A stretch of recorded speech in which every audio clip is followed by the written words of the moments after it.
আপনি কোনো মানুষকে যদি বলেন তোর বংশ ভালো না, এটা গীবাত। আপনি যদি বলেন বেটা তুই ভালো না, তোর বাবাও ভালো না, এটা একটা গীবাত। আপনি যদি বলেন বেটা তোর বংশটাই ভালো না, এটা টোটাল বংশের কালি লেপন করে দিয়ে আপনি গীবাত করেছেন। শুধুমাত্র তাই নয়, বর্তমান সময়ে শুধুমাত্র গীবাত মানুষ জবান দিয়ে করে না, এই গীবাতের পরিবেশে আপনি যখন হেঁটে হেঁটে গেলেন, চায়ের দোকানে বসে 5 জনে গোল মিটিংয়ে বসে গেছে, চাটা বাম হাতে নেওয়ার পরে টান দিছে আর খাচ্ছে, শুনছস নে অমুকের মেয়ে তো বের হয়ে গেছে, না শুনলাম না তো, আরে বহু আগ থেকেই আমি জানি, টিপিস টিপিস চলে, গীবাত চলতেছে। আবার একজন লোক শুনলো আর বলল তুমি কি শুনছো নাকি, রাজনীতির প্রেক্ষাপট তো ভালো না, অমুক নেতায় এই কাম করছে, গীবাত শুরু হয়েছে। বর্তমান সোশ্যাল মিডিয়ার ভেতরে দেখবেন লাইভ টক শোতে যদি বসে এক নেতা আর এক নেতার সাথে যা কিছু বলে সব গীবাত। কারণ একে অপরকে ছোট করে কথা বলে, একে অপরকে সংশোধনের জন্য বলে না, শুধু নিজের দলেরটাই জাহের করে। আসতে বলে আল গীবাতু আশাদ্দু মিন সালাসিনা জিনাতান ফিল ইসলাম। রাসূলুল্লাহ বলেছে 30 বার যদি কেউ জিনা করে তাতে যত গুনাহ হয় তার থেকে বেশি একটা মানুষের অনুপস্থিতিতে যদি কেউ গীবাত করে, দোষ চর্চা করে, পরনিন্দা করে, চগলখড়ি করে, 30 বার জিনা করার যে ভয়াবহ গুনাহ আছে তার থেকে মারাত্মক ডেঞ্জারাস গুনাহ হচ্ছে গীবাত। আর সেই সূরাটির নাম হচ্ছে সূরাতুল হুমাযা। এই সূরাটি নাজিল হয়েছে, সূরাতুল হুমাযাটি নাজিল হয়েছে মক্কায়, এবং এই সূরার আয়াত সংখ্যা হচ্ছে 9, রুকু সংখ্যা হচ্ছে 1। আর এই সূরার ভিতরে আল্লাহ পাক 3টি বিষয় আলোচনা করেছেন। 1 নাম্বার গীবাত কি, গীবাতের ফলাফল কি। 2 নাম্বার মানুষের পিছনে কথা বলা অথবা মানুষকে সামনে বসে ক্রিটিসাইজ করে কথা বলে মানুষকে ছোট করা।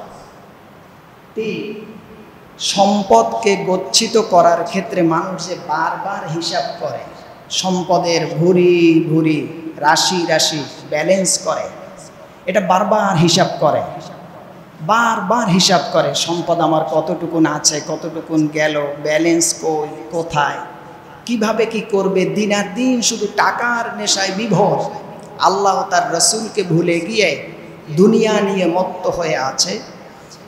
একটা হচ্ছে গীবাত, একটা হচ্ছে সামনাসামনি মানুষকে ছোট করা, আর একটা হচ্ছে সম্পদ জমা করা। 3টা বিষয়ের উপরে আল্লাহ পাক এই সূরায় আলোচনা করেছেন, এবং এই সূরাটা আল্লাহ পাক শুরু করেছেন। সূরাটি হচ্ছে কোরআনুল কারীমের 114 সূরার ভেতরে এই সূরাটা হচ্ছে 104 নম্বর সূরা। এই সূরার প্রথম শব্দটাই আল্লাহ পাক শুরু করেছেন ওয়াই, ওয়াও ইয়া জবর ওয়াই, লাম 2 পেশ লুন, ওয়াইলুন। আরবি ভাষায় ওয়াইলুন, বাংলায় যার অর্থ হচ্ছে ধ্বংস, গজব, লানত, যার গজব, ধ্বংস, এবং যে ব্যক্তির জন্য আল্লাহ পাক ধমক দিয়েছেন সূরার শুরুতে, এরকমের কোরআনের ভিতরে সূরার সংখ্যা হচ্ছে 2টো। এই ওয়াইলুন শব্দ দিয়ে গোটা কোরআনে আল্লাহ পাক 2টা সূরা নাজিল করেছেন। একটা হচ্ছে সূরাতুল হুমাযা, আর একটা সূরার নাম হচ্ছে সূরাতুল মুতাফফিফিন, যারা মাপে কম দেয়, ওজনে কম দেয়, এর নাম আরেকটা আল্লাহ সূরা দিয়েছেন। ওই সূরাটিও আল্লাহ পাক শুরু করছেন ওয়াইলুন শব্দ দিয়ে, আর এই সূরাটাও আল্লাহ পাক শুরু করেছেন ওয়াইলুন শব্দ দিয়ে। আসুন আজকে আমরা যে বিষয় নিয়ে আলোচনা করব, এটা এতটা গুরুত্বপূর্ণ একটি বিষয় যে এ বিষয়ের আলোচনাটা সময়ের দাবি রাখে আলোচনা করা। অনেক খতিব আছেন এই সমস্ত ক্রিটিক্যাল বিষয়গুলিতে আলোচনা করতে ভয় পায়, বুক কাঁপে, হাত দুর্বল, কারণ এই আলোচনা করলে কে রাজি থাকবে, কে খুশি হবে, কে বেজার হবে, অনেক ব্যাপার আছে। এজন্যে আমি আমার জায়গা থেকে দায়িত্ব আদায় করার জন্য আমার মুসল্লি এবং আমি আমাকে সংশোধন এবং আমার মুসল্লিদেরকে আমি খাতিব হিসেবে দায়িত্ব পালনের জন্য এত হার্ড সাবজেক্ট হলেও আমি তা নির্ভয় আপনাদের খেদমতে কোরআন এবং হাদিস থেকে সমাজ সংস্কারের জন্য আমি নির্দ্বিধায় নির্ভয় নির্ভীক সৈনিক হয়ে বলতে চাই। আপনারা কি শুনতে চান? জোরে বলেন আলহামদুলিল্লাহ। তাহলে এই সূরাটা হচ্ছে 104 নম্বর সূরা, আয়াত সংখ্যা হচ্ছে 9। এই সূরার প্রথমে আল্লাহ পাক যে বিষয়টি দিয়ে নাজিল করেছেন বিষয়টি হচ্ছে ওয়াইলুল লিকুল্লি হুমাযা, ধ্বংস প্রত্যেক ওই ব্যক্তিদের জন্য যারা পিছনে গীবাত করে আবার সামনাসামনি মানুষকে ক্রিটিসাইজ করে ব্যথা দিয়ে মনে এরপরে মানুষকে কথা বলে। এই ব্যথা দিয়ে কথা পিছনে গীবাত করার আগেই আল্লাহ পাক ঘোষণা দিছে ওয়াইলুন, ধ্বংস তাদের জন্যে যারা মানুষের মনে ব্যথা দিয়ে কথা বলে আর সামনে অথবা পিছনে গীবাত করে। এখন গীবাত কাকে বলে? হাদিসের ভিতরে এসেছে, রাসূল পাক সাল্লাল্লাহু আলাইহি ওয়াসাল্লামকে জিজ্ঞেস করা হয়েছে, ইয়া রাসূলুল্লাহ ইয়া হাবিবাল্লাহ, গীবাত কাকে বলে, গীবাতটা কি? রাসূল পাক সাল্লাল্লাহু আলাইহি ওয়াসাল্লাম বলছেন, তোমার একটি ভাই যে অন্যায় করেছে, এই অন্যায় অথবা যে কোনো একটা কথা বলেছে বা কাজ করেছে, এই কাজ বা এই বিষয়টি তার সরাসরি সামনে বললে তুমি বোঝো যে এতে আসলে মানুষটা কষ্ট পাবে। এই মানুষটি কষ্ট পাবে সামনে বললে এই জিনিসটা যখন তার অনুপস্থিতিতে তুমি মানুষের সাথে বর্ণনা করবে, এটাই হচ্ছে গীবাত। এটাই কি? একজন মানুষ একটা কাজ করছে সত্য, কিন্তু আমি জানি যে এই কাজটা ওনার সামনে বললে উনি ব্যথা পাবে, ওনার সামনে আমি না বলে উনি এখানে নেই সমাজে, ওনার অনুপস্থিতিতে আমি যে আপনাদের সাথে বয়ান করলাম, এটাই হচ্ছে গীবাত। এখন সমাজের ভিতরে এই জিনিসটা এত বেশি পরিমাণে চলছে যে এটা থেকে আলেম ওলামা, পীর, বক্তা, সুফি, দরবেশ, রাজনীতিবিদ, দোকানপাট, রাস্তা, অফিস আদালত, কলকারখানা, ইন্ডাস্ট্রি, কোনো জায়গা বাকি নাই যে গীবাত ছাড়া বর্তমান সমাজে কোনো সমাজ আছে, মিছিল আছে, মিটিং আছে, কোনো রকমের কোনো একটা অনুষ্ঠান চলছে আর সেখানে গীবাত হয় না। আমার মনে হয় বাংলাদেশের ভিতরে এমন একটা সেমিনার বা অনুষ্ঠান আছে বলে আমার জানা নাই। আপনারা কি বলেন? গীবাত আছে। গীবাতটা যে কত বড় নিকৃষ্টতম একটি কাজ তা সামনের আলোচনা শুনলে ইনশাল্লাহ বুঝতে পারবেন। গীবাতটা যে কত ভয়াবহ একটা হাদিস থেকে শুনেন। প্রথমে হযরতে আম্মাজান আয়েশা সিদ্দিকা রাদিয়াল্লাহু তাআলা আনহার কাছে একজন মহিলা এসে কথা বলছিলেন। হাদিসে এসেছে তার নাম হচ্ছে সাফিয়া। সাফিয়া রাদিয়াল্লাহু তাআলা আনহা কথা বলে যাচ্ছে, রাসূল পাক সাল্লাল্লাহু আলাইহি ওয়াসাল্লাম ঘরে তাশরিফ আনলেন, প্রবেশ করলেন। তো সাফিয়া রাদিয়াল্লাহু তাআলা আনহা যাচ্ছে, রাসূল পাক ঢুকছেন। ঢোকার পরে আয়েশা রাদিয়াল্লাহু তাআলা আনহা সাফিয়ার ব্যাপারে এতটুকুন কথা বলছে যে হুজুর সাফিয়া তো বেটে সব খাটো। রাসূল পাক সাল্লাল্লাহু আলাইহি ওয়াসাল্লাম বললেন, আয়েশা তোমার এতটুকুন কথা যদি নদীর পানিতে ছেড়ে দেওয়া হয়, গোটা নদীর পানিটা তিতা হয়ে যাবে।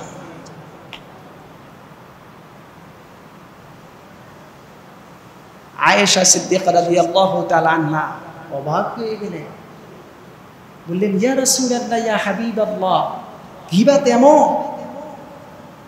রাসূল পাক সাল্লাল্লাহু আলাইহি ওয়াসাল্লাম বলছেন, আয়েশা রে, তুমি তো সাফিয়ার সামনে যদি বলতে যে এই তুমি তো খাটো, তুমি বেটে, তোমার নাক চ্যাপ্টা, তোমার পায়ের গোড়ালি মোটা, সামনের আঙুলগুলি ছড়ানো, তোমার ঠোঁট মোটা, ভিতরের মাড়িগুলি কালো, দেখতে কুৎসিত, তুমি সামনে বললে পরে সে কি খুশি হতো? বললেন না হুজুর। এই যে তার অনুপস্থিতিতে সে যে সব, এটা তুমি আমার কাছে বর্ণনা করেছো আয়েশা, তুমি বিবাদ করে ফেলেছো। হযরত আয়েশা সিদ্দিকা রাদিয়াল্লাহু তাআলা আনহার সাথে সাথে তওবা করলেন আর সাফিয়া রাদিয়াল্লাহু তাআলা আনহার কাছে মাপ চাইলেন। গীবাত যে কত ভয়াবহ একটু সজাগ হয়ে শোনেন, আমি ঢুকতেছি। গীবাতের মতন গুনাহ আসমানের নিচে জমিনের উপরে আর কিচ্ছু নাই। আপনি তো যদি জেনা করে কোনো মানুষ, সে ভয় পায়, আমি জেনা করেছি, আল্লাহ আমার উপরে আযাব দিতে পারে। যে কোনো সময় তওবা করার জন্য তার মনটা কাঁদে। হঠাৎ মনের ভিতরে আসছে, আরে আমি তো জেনা করে ফেলছি, মহা অপরাধ করেছি, তওবার দরজা খোলা, যে কোনো সময় তওবা করলেই আল্লাহ তাকে মাফ করে দিবেন। সুবহানাল্লাহ। কিন্তু গীবাত তো দেখা যায় না, গীবাত ধরা যায় না, ছোঁয়া যায় না, স্পর্শ করা যায় না, গীবাতের সাথে হাড্ডাহাড্ডি লড়াই করা যায় না। গীবাত মানুষ জবান থেকে বলে। এবং এই গীবাত কার কিভাবে হয়? গীবাত শুধু মুখ দিয়ে বললেই গীবাত হয় না, গীবাতের ধরন আছে। কান দিয়ে গীবাত হয়, চোখ দিয়ে গীবাত হয়, হাত দিয়ে গীবাত হয়, লেখনীতে গীবাত হয়, বক্তব্যে গীবাত হয়, ব্রেন দিয়ে গীবাত হয়, অন্তর দিয়ে গীবাত হয়। বলেন নাউযুবিল্লাহ। 26তম পারার 16তম পৃষ্ঠার সূরাতুল হিজরের 12 নম্বর আয়াতের ভিতরে আল্লাহ পাক ইরশাদ করেছেন, আল্লাহ পাক বলেন, আইয়ুহিব্বু আহাদুকুম আইয়াকুলা লাহমা আখিহি মাইতান ফাকারিহতুমুহু ওয়াত্তাকুল্লাহ। আল্লাহ পাক সরাসরি কোরআনুল কারীমের 26তম পারার 16তম পৃষ্ঠার 3তম লাইন সূরাতুল হুজরের 12 নম্বর আয়াতের ভিতরে ইরশাদ করেছেন, আইয়ুহিব্বু আহাদুকুম, তোমরা কি একে অপরকে ভালোবাসো? মাইতান, মৃত্যু প্রাণীর গোশত খাওয়া কি তোমরা কেউ ভালোবাসো? আল্লাহ পাক জবাব দিয়ে প্রশ্ন করে আবার জবাব দিলেন যে একে অপরের গোশত খাওয়া যেমন শরীর থেকে কেটে গোশত খাওয়া যেমন পছন্দ করো না, তেমন মৃত্যু মানুষের শরীর থেকে গোশত কেটে কেটে খাওয়াও যেমন অপছন্দ করো। মনে রেখো, এই যে গীবাত যারা করে, ব্যক্তির অনুপস্থিতিতে একে অপরের দোষ যারা বর্ণনা করে, লোকটা ভালো না, লোকটার ডায়েস ভালো না, কথা ভালো না, দেখতে ভালো না, ওর বংশ ভালো না, ওর ভবিষ্যৎ ভালো না, ওর আদব ভালো না, ওর আখলাক ভালো না, ওর চরিত্র ভালো না, ওর ক্যারেক্টার ভালো না, আসলে লোকটাই ভালো না, ওর বাবাও ভালো না, ওর দাদাও ভালো না, পরদাদাও ভালো না, 14 পুরুষ ভালো না। এই যে আপনি যা কিছু বর্ণনা করেন, আল্লাহ পাকের হাবিব বলেন জবান দিয়ে বর্ণনা করে জবানের গীবাত হয়েছে, আর যারা কান দিয়ে শ্রবণ করেছে তাদের কানের গীবাত হয়েছে। এটা যারা মেধায় নিয়েছে তাদের মেধার গীবাত হয়েছে। এটা অন্তর দিয়ে যারা ধারণ করেছে তাদের অন্তরের গীবাত হয়ে গিয়েছে। আপনি কোনো মানুষকে যদি বলেন তোর বংশ ভালো না, এটা গীবাত।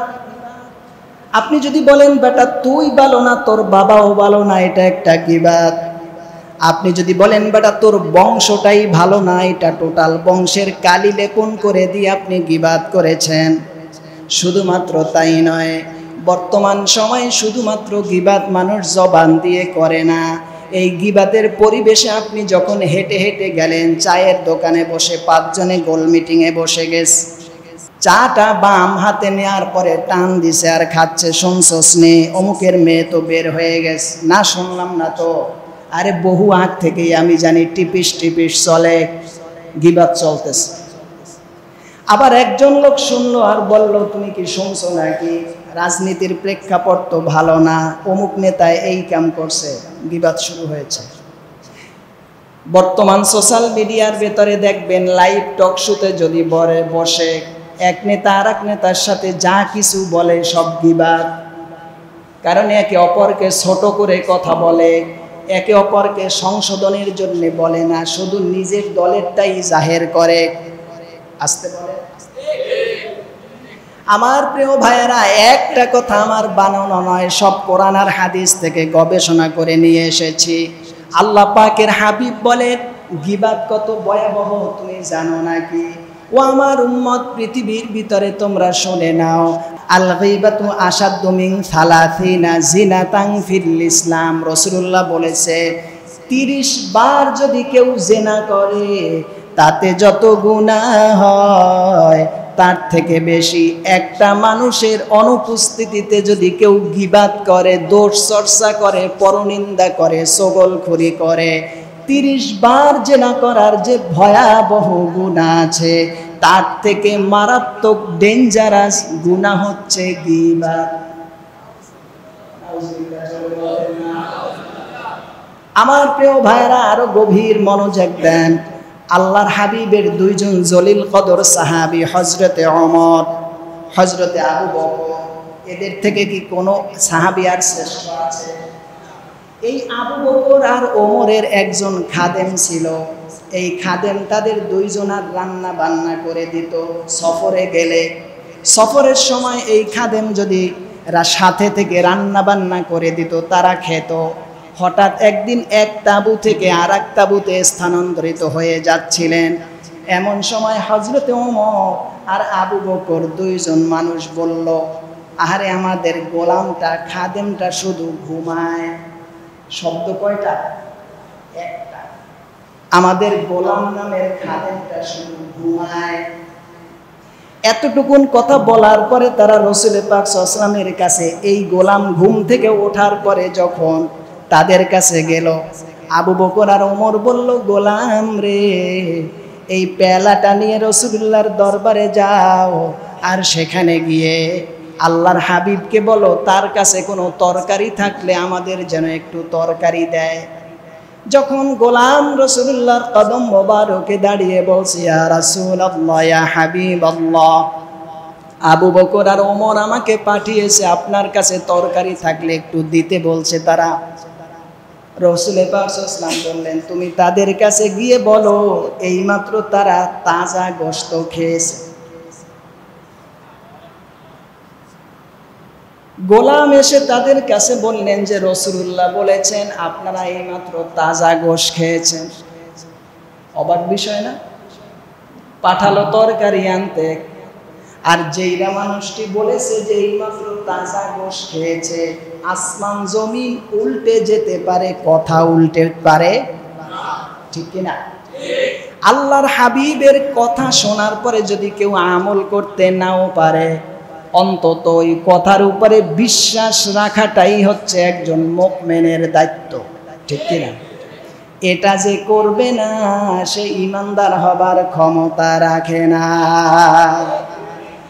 গোলাম এসে যখন রাসূলুল্লাহর কথাটা পৌঁছে দিলেন যে আপনি আর ওমর দুইজনে নাকি এইমাত্র গোশত খেয়েছেন, আল্লাহর হাবিব বলছে, দুইজনে অবাক হয়ে গেছে।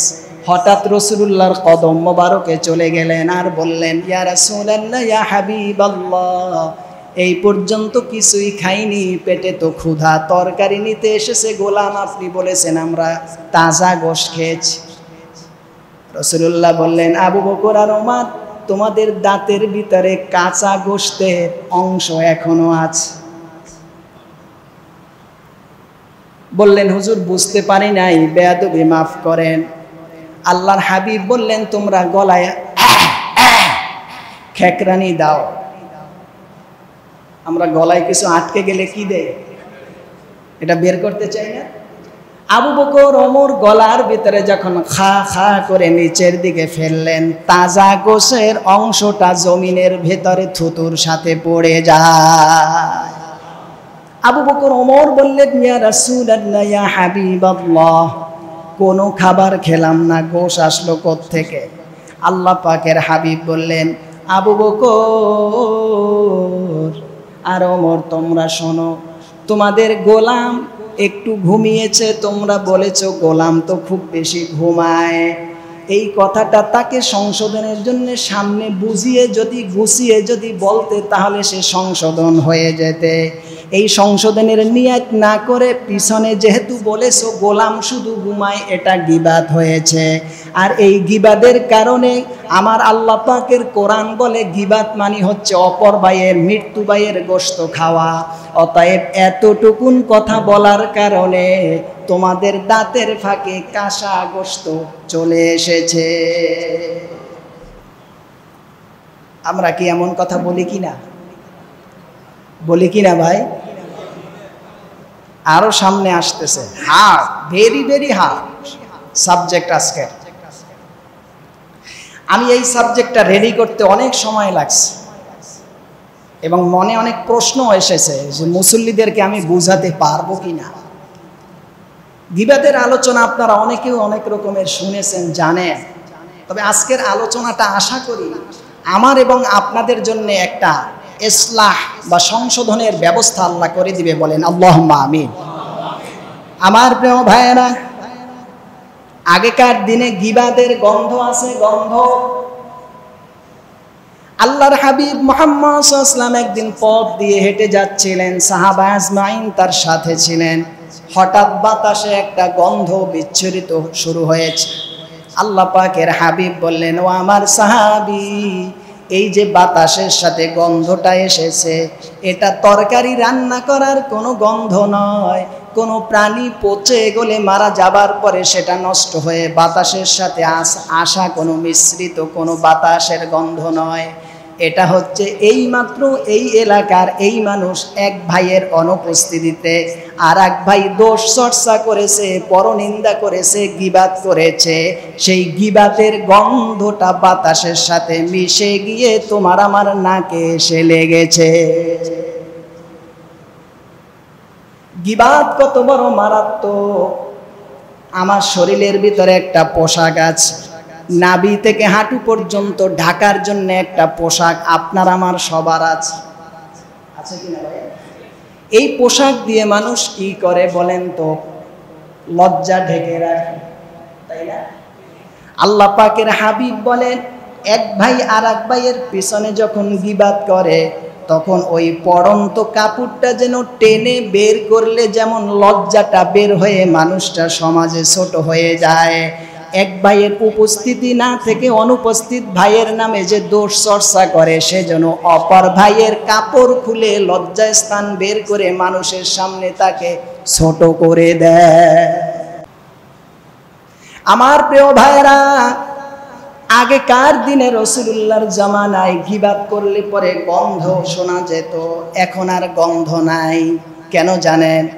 যারা শুটকি নতুন খায় তারা শুটকির গন্ধ পায়, কিন্তু শুটকি সবসময় যে খায় তার কাছে নাকে কোনো গন্ধ লাগে। আপনার আমার বাসা বাড়ির টয়লেট যারা সাফ করে আপনাদের এদিকে তাদেরকে কি বলে? সুইপার বা মেথর। এই মেথরে যখন ড্রেনে নামে, এই ম্যান হলের ঢাকনা যখন সরায়, আপনি আমি যারা তার গন্ধ সহ্য করতে পারি না তারা কি সেখানে দাঁড়াই? গন্ধ। কিন্তু এই মেতৈরের কাছে এই আবহাওয়া আর ওই গন্ধের আবহাওয়া সেম, ঠিক কিনা? কারণ সে ওটায় থাকতে অভ্যস্ত। যেই মানুষ সবসময় আতর লাগিয়ে ব্যবহার করে, মনে করেন আমরা সবাই আতর ব্যবহার করি, তখন স্বাভাবিকভাবে আতরের ভিতরে সবসময় থাকতে থাকতে আতরের ঘ্রাণটা আপনার আমার কাছে এটা স্বাভাবিক, ঠিক কিনা? কিন্তু যেই মানুষ আতর ব্যবহার করে না, সে হঠাৎ আতরের ঘ্রাণ আসলে শুনতে পারে এটা আতরের ঘ্রাণ, ঠিক না? আমার প্রিয় ভাইরা, বর্তমান গোটা পৃথিবীর পরিবেশটা গীবাতের পরিবেশ হয়ে গিয়েছে। ১৫০০ বছর আগে রাসূলুল্লাহর কদম মোবারকে কেউ গীবাত শুনতো না, গীবাত বলতো না।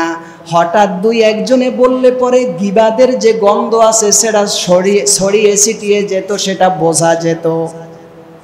কিন্তু সমাজটা এখন ওই শুটকির মতন গন্ধের সয়লাভ হয়ে গিয়েছে। এখন নাকে আর গীবাতের গন্ধ আসে না, কারণ আমিও গিবাদে আছি, আপনিও গিবাদে আছেন। সবাই গিবাদকে ঘি আর বাতের মতন, ঘি আর বাত যেমন মিক্স করে খায়, সমাজে গিবাদটা এতটা মিক্স হয়ে গিয়েছে, এখন গন্ধটা এখন সুঘ্রাণের মতন হয়েছে, গিবাদ থেকে কেউ বাঁচতেছে না। ঠিক কিনা বলেন? আমার প্রিয় ভাইরা, আল্লাহ পাকের হাবিব মুহাম্মদুর রাসূলুল্লাহ সাল্লাল্লাহু আলাইহি ওয়াসাল্লাম তিনি ইরশাদ করেছেন, হযরতে হাসান বসরি রাহমাতুল্লাহি আলাইহির একজনে গীবাত করেছে। তো হাসান বসরি রাহমাতুল্লাহি আলাইহির নামে গীবাত করেছে এক লোক। এটা তার ভক্ত মুরিদান শুনেছেন যে আপনার নামে অমুক ব্যক্তি গীবাত করেছে। হযরতে হাসান বসরি রহমাতুল্লাহি আলাইহি তার জন্য খেজুর ক্রয় করে মার্কেট থেকে তার বাড়িতে হাদিয়া পাঠিয়ে দিয়েছে। এটা আর একটা অবাক বিষয়। এটা করলো গীবাত, দোষ চর্চা, সে খেজুর ক্রয় করে বাড়িতে পাঠিয়ে দিয়েছে। সুবহানাল্লাহ, একটু জোরে বলবেন না? এখন যে গীবাত করছে ওটা তো বেয়াকুব হয়ে গেছে যে এটা একটা কি অবস্থা, আমি করলাম গীবাত, বললাম দোষ মানুষের কাছে, সে পাঠাইছে হাদিয়া। হাসান বসরি রহমতুল্লাহি আলাইহি তার বাড়িতে হাজির হয়ে গেলেন আর বললেন, ভাই আপনি তো আমার উপকার করছেন। ভাই বুঝলাম না, করলাম গীবাত, আপনার হলো উপকার, এটা কেমনে? এখানে অটো অটো উপকার হয়েছে। সেটা কিভাবে?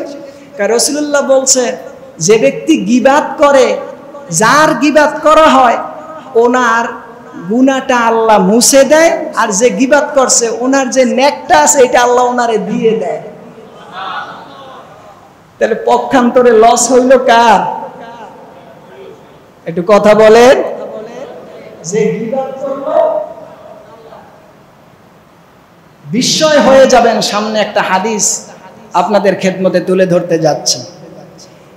গীবাত এত মারাত্মক, দুনিয়ায় যে গীবাত করে সে লোকটা যদি নামাজ, রোজা, হজ, যাকাত, দান, সাদাকা সব করছে, আবার শোনেন, ঈমান আনার পরে নামাজ, রোজা, দান, সাদাকা, হজ, যাকাত, সত্য কথা সব করছে, কোনো একটা কাজ বাকি নাই, কিন্তু একটা দোষ ছিল, সেটা হচ্ছে গীবাত করত।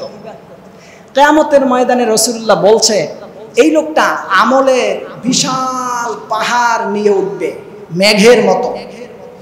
এখন এর গীবাত করছেন,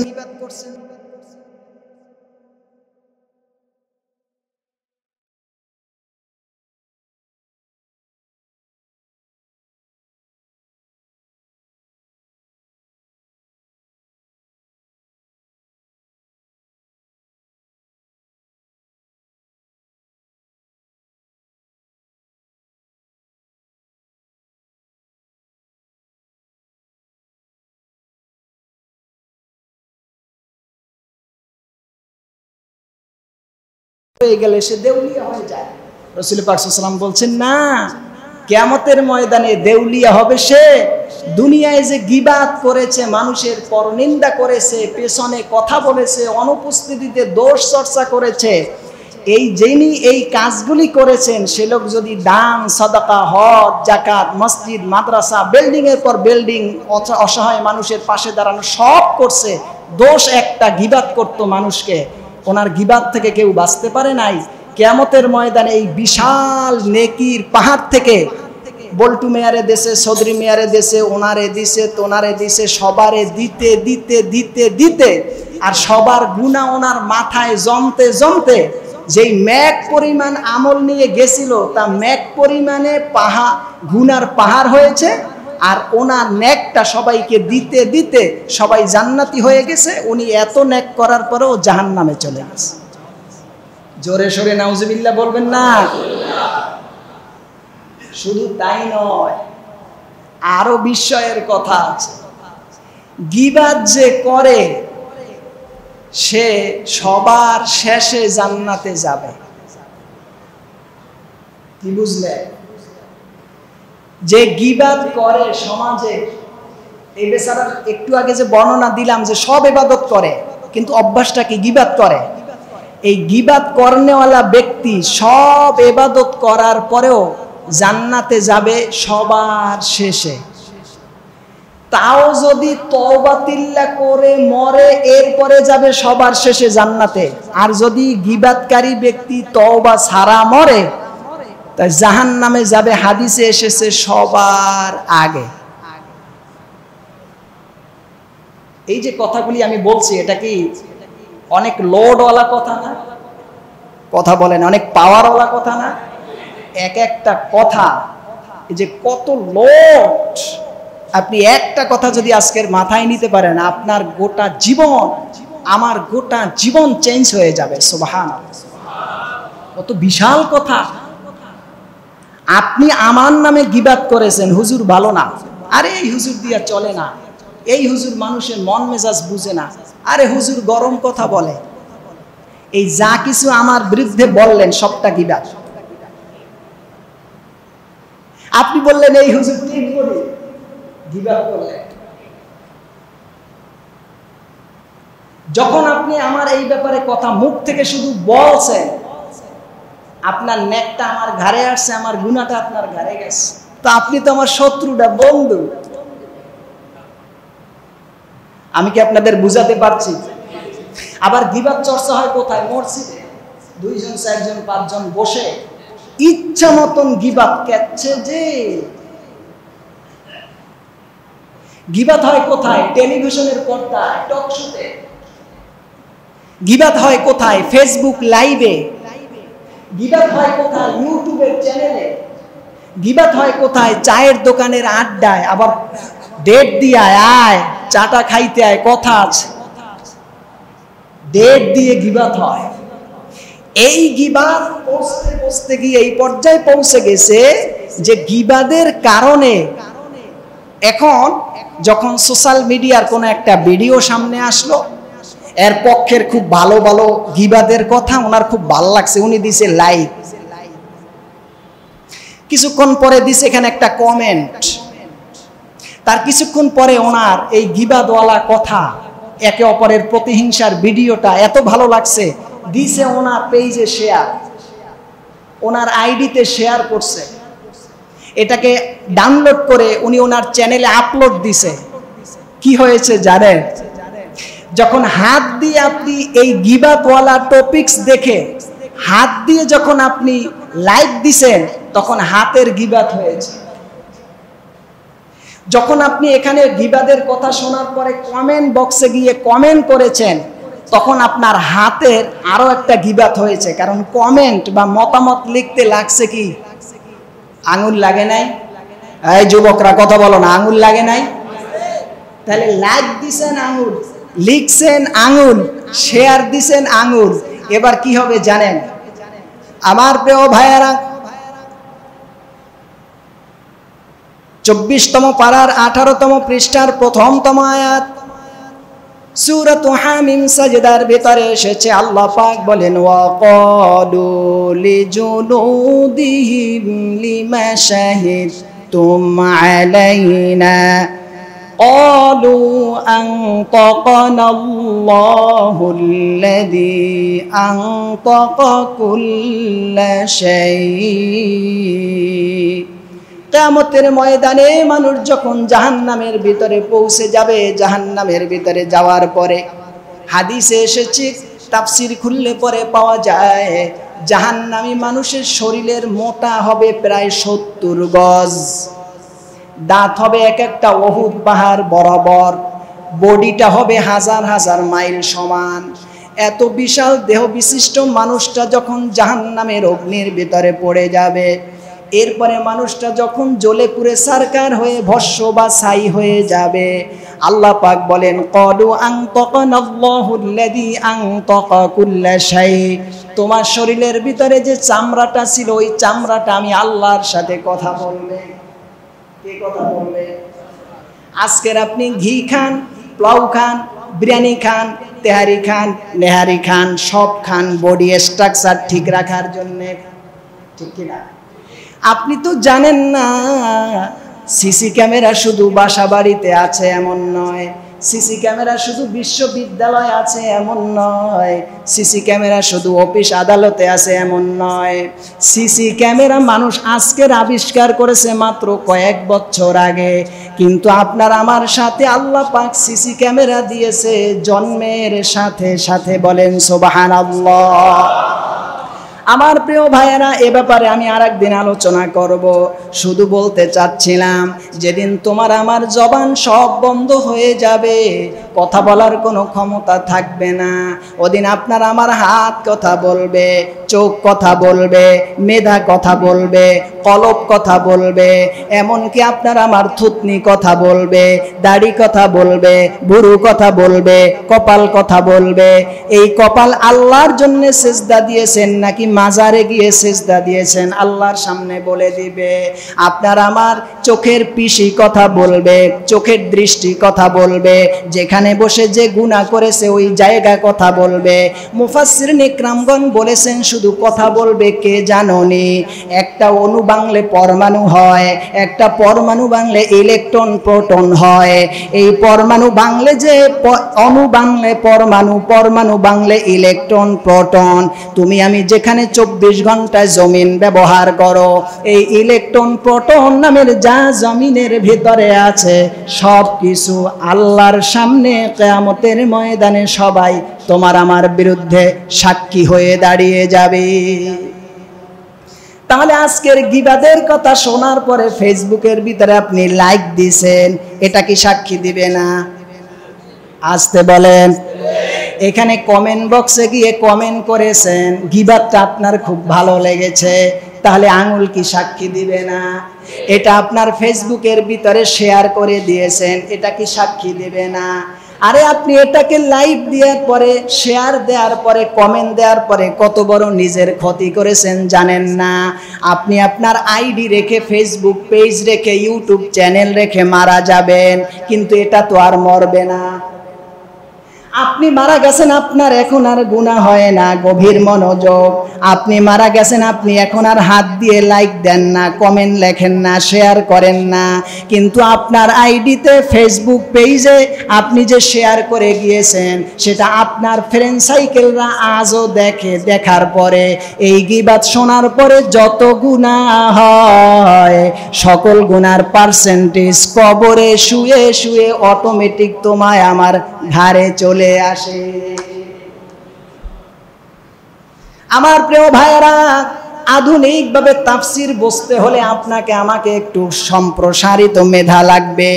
আল্লাহ পাকের হাবিব বলেছেন, তোমাদেরকে নিয়ে আমি রাসূলুল্লাহ একটা জিনিসে ভয় পাই। পূর্বের জামানার মানুষ তারা বিভিন্ন রকমের গুনাহ করেছে, আল্লাহ দুনিয়ায় শাস্তি দিয়ে ধ্বংস করেছেন, কিন্তু তোমাদেরকে আল্লাহ পাক দুনিয়ায় শাস্তি দিয়ে, সরাসরি আযাব দিয়ে, গজব দিয়ে ধ্বংস করবে না। এটা আমি মুহাম্মদ সাল্লাল্লাহু আলাইহি ওয়াসাল্লামের ভালোবাসার কারণে। কিন্তু মনে রেখো, আমার উম্মত যারা গীবাত করবে রে, এই গীবাত করনেওয়ালা মানুষ নামাজ পড়তে পারে, রোজা রাখতে পারে, হজ করতে পারে, যাকাত দিতে পারে, দান সাদাকা করতে পারে, সমাজের ডোনার পার্টি হতে পারে, মসজিদ করতে পারে, মাদ্রাসা করতে পারে, পোল ব্রিজ, শাখা, রাস্তাঘাট, যত যা কিছুই তুমি করো না কেন, রাসূলুল্লাহ বলেছে গীবাত এমন মারাত্মক ধ্বংসকারী একটা গুনাহ, জিনা থেকেও খারাপ কবিরা গুনাহ, এর থেকেও মহা গুনাহ হচ্ছে গীবাত। কারণ গীবাত করলে মানুষ তওবা করে না, ঠিক কিনা? গীবাত করলে মানুষ তওবা করে কেন? আরে বেটা করছে, এটা বলছি, এটা কি হইছে? এত লোক এই কাম করছে, এটা বলছি, এতে আবার গীবাত কি হইলো? এই যে ওনার দোষ চর্চা করার পরে আপনি আবার অদ্যতা প্রকাশ করলেন যে উনি দোষ করছে, এইটা বলছি, তাতে কি হয়েছে? আপনি কাফের। কেন? এই যে আল্লাহর চূড়ান্ত বিধান হচ্ছে গীবাত করা হারাম না জায়েজ, রাসূলুল্লাহর চূড়ান্ত বিধান হচ্ছে গীবাত করা হারাম না জায়েজ, কিন্তু আপনি যে এই গীবাত করার পরে এটাকে আবার তাকরার করছেন বিল লিসান, জবান দিয়ে।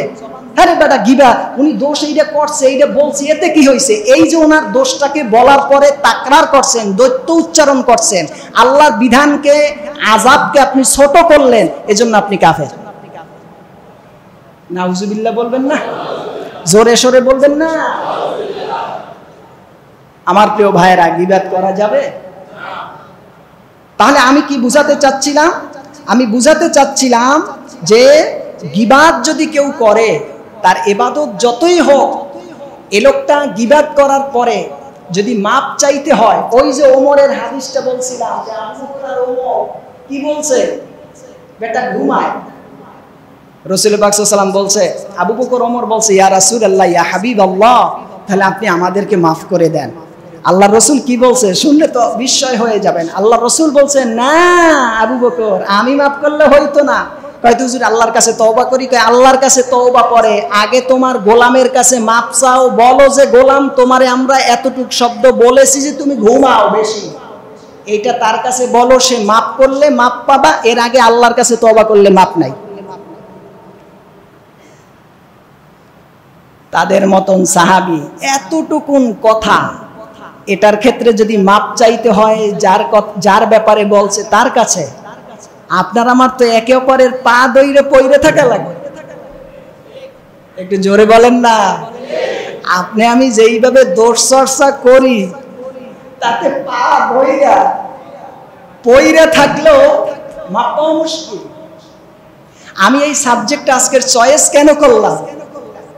যেহেতু আলহামদুলিল্লাহ আপনাদের খেদমতে আমি আমার সংশোধনের জন্য কোরআন থেকে তাফসীর কেন্দ্রিক কথা বলার চেষ্টা করি, সে জায়গা থেকে আমি ভাবলাম যে এখন হলো রাজনীতির ছয়লা, এখন হলো পরনিন্দার ছয়লা, গীবাত শেখাতের ছয়লা।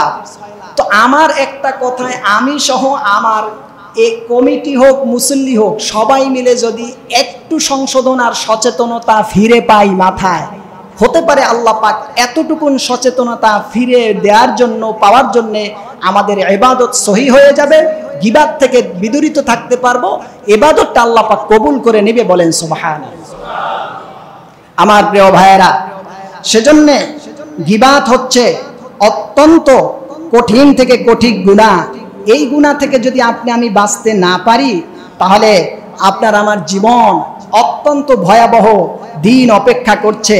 কারণ রাসূল পাক সাল্লাল্লাহু আলাইহি ওয়াসাল্লাম বলছেন, কোন মানুষ যদি গুনাহ করে, এই গুনাহ তুমি একে অপরের কাছে না বলে তুমি যদি গোপন রাখো, রাসূলুল্লাহ বলছে, তাহলে কিয়ামতের ময়দানে আল্লাহ পাক যেদিন সবার গুনাহগার বান্দার নাম ধরে, বাবার নাম ধরে ডাকবে, তুমি দুনিয়ায় বসে অমুক অমুক মানুষের দোষ গোপন রাখার কারণে আল্লাহ পাক গোপনে গোপনে তোমার গুনাহ কিয়ামতের ময়দানে ফেলাস না করে, প্রকাশ না করে, ঘোষণা না দিয়ে দুনিয়ায় গোপনকারী ব্যক্তিকে আখিরাতে তার গুনাহ গোপন করে মাফ করে জান্নাত দেবেন। তাহলে আখিরাতে আপনি আমি নাজাত চাই? কে কে চাই? নারায়ে তাকবীর, নারায়ে রিসালাত, সাল্লাল্লাহু আলাইহি ওয়াসাল্লাম। হাত নামান। তাহলে আমার প্রিয় ভাইরা, আমরা গুনাহ, গীবাতের মতন মারাত্মক গুনাহ থেকে আমরা সবাই সচেতন থাকবো। রাজি আছি তো ইনশাআল্লাহ? আমার প্রিয় ভাইরা, এই গুনাহ চলতেছে মার্কেটে, বাজারে, ঘাটে, অফিসে, আদালতে, কলকারখানা, ইন্ডাস্ট্রিতে, রোডে, ঘাটে, চায়ের স্টলে। এরপরে সেই গুনাহ চলতেছে সংসদে গীবাত, সেটা চলতেছে টকশুতে, সেটা চলতেছে আপনার ফেসবুকে, ইউটিউবে, মেসেঞ্জারে। কি যে গুনাহ চলছে, এজন্য গীবাদের এখন আর গন্ধ নাই। ওই গন্ধ যা আছে নাকে পাই না। কারণ যেই ব্যক্তি শরীরের ভিতরে, মনে করেন আপনার কি বলতাম, এই যে কি কয়, ব্যারামের একটা রোগ আছে না, এই যে জন্ডিস হইলে যদি আপনার আমার সামনে বিরিয়ানির মতন সুঘ্রাণ খাবার দেয়, নাকে ওই ঘ্রাণ পায়, কারণ শরীরের ভিতরে নাকে কি হয়েছে, জন্ডিস হয়েছে। তো সমাজে আমাদের সবার জন্ডিস এই পর্যায়ে পৌঁছে গেছে যে গীবাতের যে গন্ধ, ওটা আর গন্ধ না, গীবাত তো ভাতের সাথে ঘি যেমন মিলিয়ে মিশিয়ে ঘুষিয়ে খায়, এভাবে আপনি আমি গীবাত করে মানুষের দোষ চর্চা করে খাচ্ছি। ঠিক কিনা বলো মুসলমান? গীবাত, আমার ইয়াং ভাইরা যারা আছেন, আমার বৃদ্ধ বাবা যারা আছেন, আপনাদের অনেক বয়স হয়েছে, অনেক রোজা পেয়েছেন, আপনারা অনেক তাহাজ্জুদ পড়েছেন, আপনারা অনেক আল্লাহ বিল্লাহ ডেকেছেন, কিন্তু আল্লাহর রাস্তে বাবা, আমার ইয়াং ভাইরা, আল্লাহর রাস্তে গীবাত থেকে দূরে না থাকলে গোটা জিন্দেগি দান সদকা ইবাদত বন্দেগি দিয়ে যদি আপনি দুই হাতে দান করতে করতে যদি সব বিসর্জনও দিয়ে দেন, রাসূলুল্লাহর হাদিস, তুমি গীবাত থেকে না ফিরলে তওবা ছাড়া যদি মরো জাহান্নামে, আগে তওবা করে গীবাত করার পরে তওবা করে মরবা, তাও জান্নাত পাইলে সবার শেষে। বিষয়টা কত জটিল। অথচ এমন কথা জেনাকারীর জন্য নাই, এমন কথা অনন্য ব্যাপারে পাওয়া যায় না। এবং গীবাত যে করে আল্লাহর কাছে আপনি শুধু মাপ চাবেন হবে না, যার গীবাত করছেন, যার দোষ চর্চা করছেন, তাকে বলতে হবে ভাই আমি ভুলে বুঝে না বুঝে আমি গীবাত করে ফেলছি, আপনার নামে বদনাম করে ফেলেছি, আপনি আমাকে মাফ করে দেন। উনি মাফ করবে, আল্লাহও মাফ করবে। সুবহানাল্লাহ। কেউ কারো সম্পদ মেরে যদি বড় হয় তাহলে নিয়ম হচ্ছে সে যদি আল্লাহর কাছে খালি শেষ রাত্রে উঠে কান্দে, চোখের পানিতে দাড়ি ভিজে, গাল বুক টুক সব ভিজিয়ে ফেলে শেষ রাত্রে, কিন্তু মূল সম্পদ বাসা বাড়ি বিল্ডিং 9-10 তলা বাড়ি গাড়ি যা করছেন সব সম্পদ দেশের জনগণেরটা মারছেন। এমপি হয়েছেন, মন্ত্রী হয়েছেন, উকিল আইনজীবী হয়েছেন, বুদ্ধিজীবী হয়েছেন, প্রকৌশলী হয়েছেন, হ্যাঁ, মেম্বার চেয়ারম্যান, ইউনিয়ন চেয়ারম্যান হয়েছেন, অথবা আপনি বিভিন্ন অফিস আদালতের বস ছিলেন, হ্যাঁ, আপনি কি করছেন? অপরেরটা মেরে মেরে খাইছেন, ফাইল ঠেকিয়ে ঘুষ নিয়ে তারপরে আপনি বড় হয়েছেন। এখন আপনি শেষ বয়সে এসে চিন্তা করলেন আকাম কুকাম যা করেছি তা তো কম না, হিসাব নিকাশ কি দেব? শেষ রাত্রে উঠে তাহাজ্জুদের জায়নামাজে শুধু নিজের আল্লাহর মুসল্লায় দাঁড়িয়ে খালি নামাজ আর নামাজ, চোখের পানি আল্লাহ তুমি মাফ করো। আল্লাহ কয় আয়, খাইছো আমার গরিবেরটা, আবার এখন সেজদা দেস, হ্যাঁ, খাইছো অসহায়ের মানেরটা। একজন রাজনীতিবিদ ছিলা, রোড একটা টেন্ডার হয়েছে, আগে নিজের দলের দিছো, নিজে খাইছো, একে একে খাইতে খাইতে হাই লেভেল থেকে সুইপার পর্যন্ত খাইছো, তারপর রোড একটা যা করছো, এটা হাঁটতে গেলে এই বৃষ্টির পানি পড়ার আগে এই এই পিচডালায় উঠে যায়। তো তুমি যে জনগণেরটা খাইয়া এরপরে মক্কা শরীফ যাইয়া হজ কইরা হাজি হইয়া আসছো, কি ভাবছো হাজি হয়ে গেছে? কিয়ামতের ময়দানে 18 কোটি জনগণের পিছে পিছে ঘুরতে ঘুরতে পায়ের তলা সারা, জান্নাত তো দিন কেউ কারো মাফ করবে না, বুঝছে? কিয়ামতের ময়দানে তো মাপের সুযোগ নাই, সবাই সবাইকে ধরা দিয়ে রাখার চেষ্টা করবে। ওদিন কেউ কাউকে কিচ্ছু দিবে না, আর দেওয়ার তো কিছু নাই। আর একটা জিনিস আছে, সেটা নেকি, আর নেকি দিলে তো সে এমনি খালি হয়ে জান্নাতে চলে যাবে। কত ভয়াবহ দিন। এই জন্য আমার প্রিয় ভাইয়েরা, অপরের সম্পদ নষ্ট করলে পরে এটার জন্য তওবা কি জানেন? আগে অপরেরটা দিয়া যত টাকা বড় হয়েছেন, যা কিছু অর্জন করছেন, এই সব সম্পদ এক জায়গায় করে এরপরে যার সম্পদ মেরে মেরে বড় হয়েছেন ওনার বাসা বাড়িতে গিয়ে এইটা দিয়ে আসতেন। এইটা দিয়ে এসে এরপরে আল্লাহর কাছে নামাজ পড়ে কই তুইব আল্লাহ এই করছিলাম, যারটা তারে পৌঁছেই দিছি, এখন আমি তোমার কাছে মাপ চাই, মাফ করো। আল্লাহ কয় এইবার ঠিক আছে, মাপ পাবি।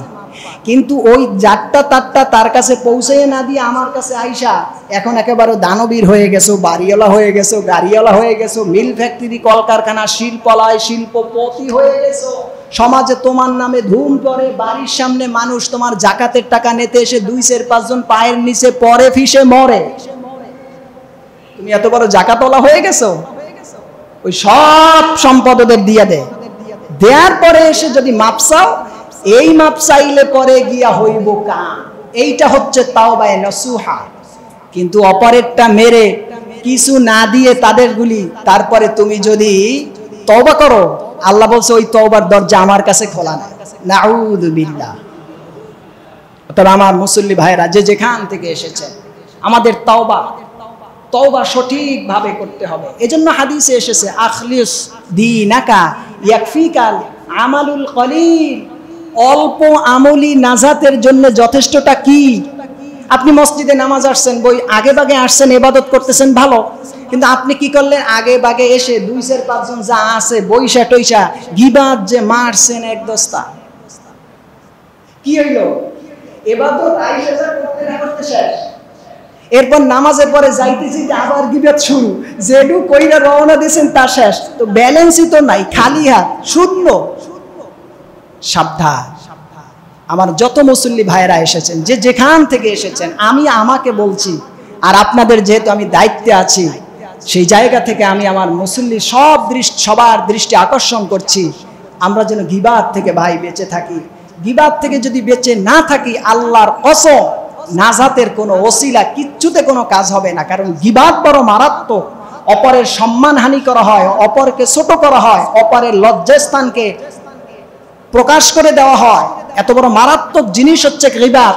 গিবাত আরবি শব্দ, আলোচনা শুরুতে বলেছি, যারা শেষে এসেছেন তারা হয়তো বুঝবেন না যে তাহলে গিবাত কি, খায় না মাথায় দেয়। এটা খায়ও না মাথায়ও দেয় না, মুখ দিয়া বলে। কি করে? একে অপরের পিছনে অনুপস্থিতিতে দোষ চর্চা করে। এটা কি বলা হচ্ছে? গীবাত। আল্লাহ পাক বলেন ওয়াইলুল লিকুল্লি হুমাযাতিল লুমাযা, ধ্বংস তাদের জন্য যারা পিছনে কথা বলে। আর লুমাযা মানে সামনে একে অপরকে ছোট করে কথা বলে। এই বেটা চিনছস নি, জানি কিন্তু তোর ব্যাকগ্রাউন্ড, বলে দিব সবার কাছে। হ্যাঁ, থ্রেড দিয়ে আপনি তার মুখ ছোট করে দিলেন, আপনি ভাবছেন আপনি অনেক বড় হয়ে গেছেন। না, লুমাজা আল্লাহর কোরআন বলছে, রাসূলুল্লাহর হাদিস বলেন, হাম্মা জিম্মা শাইম বিনামিন, এরকমের মানুষকে ছোট করে আপনি যখন কথা বলছেন, আল্লাহ বলছেন ওয়াইলুল লিকুল্লি, ওই সমস্ত ব্যক্তিদের জন্য ধ্বংস, গজব, লানত, জাহান্নাম, যারা মানুষকে পিছনে গীবাত করে, সামনে বসে আবার ছোট করে মানুষকে খুশিয়ে খুশিয়ে কথা বলে, বংশ নিয়ে তাই তুচ্ছ তাচ্ছিল্য করে, উঁচু নিচু, মেটো খাটো, ছোট বড়, বিভিন্নভাবে মানুষকে ছোট করে কথা বলা হয়। রাসূল পাক সাল্লাল্লাহু আলাইহি ওয়াসাল্লাম এই সমস্ত জিনিস থেকে আমাদেরকে বেঁচে থাকতে বলেছেন। আমরা সকলে এই সমস্ত জিনিস থেকে বেঁচে থাকার চেষ্টা করব, পারবো না ইনশাআল্লাহ? সেজন্য একটা মজলিসের ভেতরে রহমত 3 কারণে উঠে যায়। আবার খেয়াল করেন, একটা মজলিস থেকে 3 কারণে আল্লাহর রহমত উঠে যায়। 1 নাম্বার, যদি ওই সমাজের ভিতরে, ওই অনুষ্ঠানের ভিতরে দুনিয়াবি আলোচনা হয়। 2 নাম্বার, ওই সমাজে, ওই বৈঠকে, ওই অনুষ্ঠানে বা সেমিনারে যদি হাসাহাসি করা হয়। 3 নাম্বার, যদি ওই সমাজের ভিতরে গীবাত করা হয়। গীবাত, হাসাহাসি, দুনিয়াবি কথা, আমাদের সমাজগুলি এই 3 জিনিস দিয়ে বর্তমানে ভরা। একটু আস্তে বলেন। দুনিয়াবি, হাসাহাসি, গীবাত, 3টা দিয়ে ভরা। আর এই জন্য কি হয় জানেন, ওয়াজ মাহফিলও এখন হেদায়েতের মার্কাজ থেকে এইটা শোডাউনে পরিণত হয়।